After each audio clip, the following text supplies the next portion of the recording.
دنیا کا سب سے بڑا گناہ کیا ہے؟ قتل، زنا، جادو یا سود؟ نہیں، قرآن کے مطابق سب سے بڑا گناہ شرک ہے۔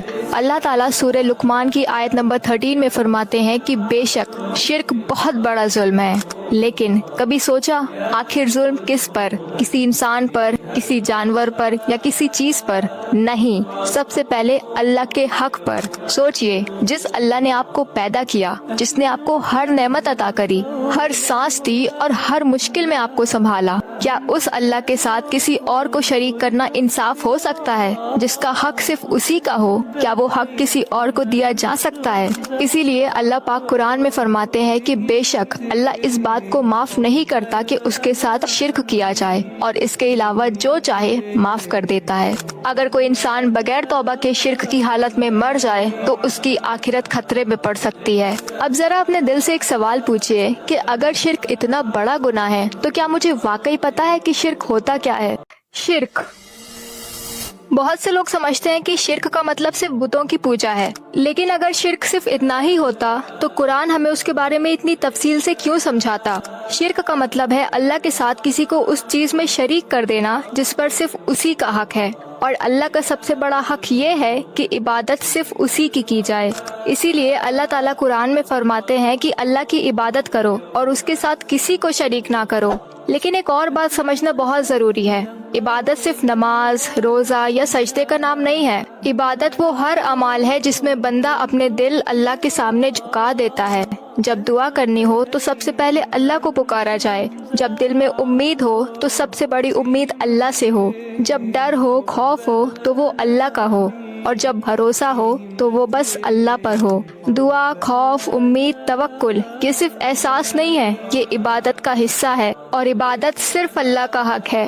اب ذرا اپنے دل سے ایک سوال پوچھئے، کیا میری دعا، میرا بھروسہ، میری امید اور میرا ڈر واقعی صرف اللہ کے لیے ہے، یا کہیں میں جانے انجانے میں اللہ کے کسی خاص حق میں کسی اور کو شریک کر رہی ہوں؟ ایک ایسا شرک جو شاید ہم روز کرتے ہیں اور ہمیں احساس بھی نہیں ہوتا۔ جی ہاں، رسول اللہ صلی اللہ علیہ وسلم نے اپنی امت کے لیے جس شرک کا خوف ظاہر فرمایا اسے شرک اصغر کہا گیا، اور اس کی ایک بہت بڑی شکل ہے ریا، یعنی دکھاوا۔ سوچئے، اگر آپ کی نماز آپ کو اللہ کے قریب کرنے کے بجائے آپ کے لیے فتنہ بن جائے، اگر آپ قرآن پڑھیں لیکن دل میں اللہ کی رضا سے زیادہ لوگوں کی تعریف کی خواہش ہو، اگر آپ صدقہ دیں لیکن سب سے زیادہ خوشی اس بات کی ہو کہ لوگ آپ کو دیندار کہیں، یا اگر آپ کوئی نیک اعمال کریں لیکن دل میں بار بار یہ سوال ہو کہ لوگ دیکھ رہے ہیں یا نہیں، تو ایک لمحے کے لیے رکیے اور خود سے سوال کریے کہ یہ اعمال میں اللہ کے لیے کر رہی ہوں یا صرف لوگوں کو دکھانے کے لیے۔ یاد رکھیے کہ ریا کا مطلب یہ نہیں کہ لوگ آپ کے اچھے کام دیکھ لیں۔ مسئلہ تب شروع ہوتا ہے جب لوگوں کی نظر اللہ کی رضا سے زیادہ اہم ہو جائے۔ اللہ ہمارے اعمال سے پہلے ہمارے دل کو دیکھتا ہے، تو ایک پل کے لیے رک کر سوچئے، اگر دنیا میں آپ کے اور اللہ کے سوا کوئی نہ ہوتا تو کیا آپ ویسے ہی عبادت کرتے جیسے آج کرتے ہیں؟ اگر اس سوال کا جواب مشکل لگ رہا ہے تو یاد رکھیے کہ ایک دن وہ بھی آئے گا جب اللہ ہم سے ہمارے اعمال کے ساتھ ساتھ ہماری نیت کا بھی حساب لے گا، اور اس دن صرف ایک سوال اہمیت رکھے گا کہ جو اعمال میں نے کیے ہیں وہ کس کے لیے تھا، اللہ کی رضا کے لیے یا لوگوں کی تعریف کے لیے۔ اگر اسلام کا سب سے بڑا گناہ شرک ہے تو لوگ اس میں پڑھتے ہی کیوں ہیں؟ کیا اس کی وجہ صرف نالج کی کمی ہے؟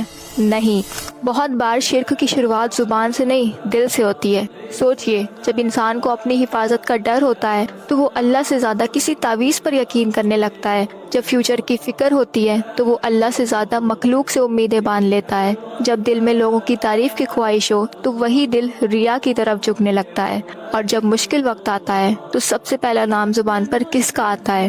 اللہ کا یا کسی اور کا؟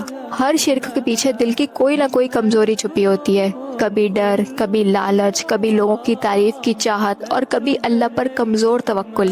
اسی لیے شرک سے بچنا صرف یہ نہیں کہ ہم بتوں سے دور رہیں، اصل حفاظت تب ہوتی ہے جب دل صرف اللہ سے جڑا ہو۔